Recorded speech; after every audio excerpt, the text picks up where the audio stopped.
নমস্কার বন্ধুরা, আজকে আমি একটা স্যান্ডউইচের জন্য কড়াইশুঁটি দিয়ে পুর বানাবো। তার জন্য আমার এই যে ফ্রাই প্যান বসানো হয়ে গেছে উনুনে। এবার তেল দিয়ে দেবো।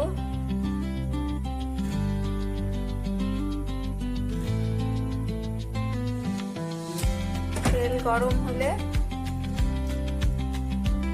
এখানে আছে কড়াইশুঁটি, কিছুটা আদা কুচি, দুটো লঙ্কা এবং কিছু রসুন।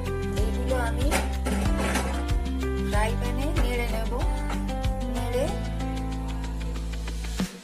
ঠান্ডা করে জিনিসটা আমি মিক্সিতে বেটে কড়াইশুঁটির পুরটা বানিয়ে নেব।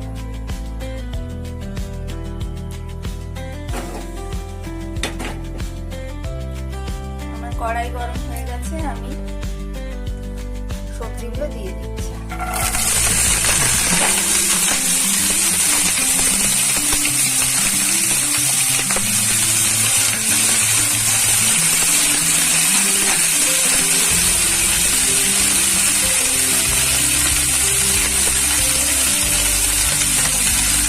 নুন দিয়ে দিলাম সামান্য।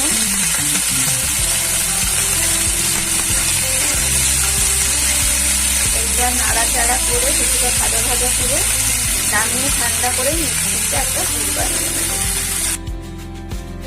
আপনারা দেখুন, আমি মটরশুঁটিগুলোকে ঠান্ডা করে মিক্সিতে বেটে পুরটা আমি বানিয়ে এই বাটিতে রেখে দিয়েছি।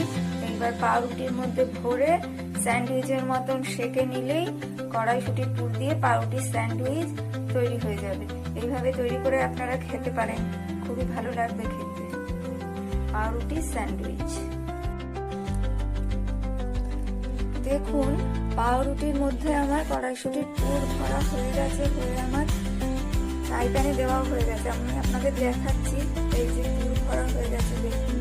এইবার দুটো পাউরুটির দুই পিঠেই আমি মাখন মাখিয়ে নিয়েছিলাম। মাখন মাখিয়ে এবার ফ্রাই প্যানে ভালোভাবে সেঁকে নিলেই আমার স্যান্ডউইচ তৈরি।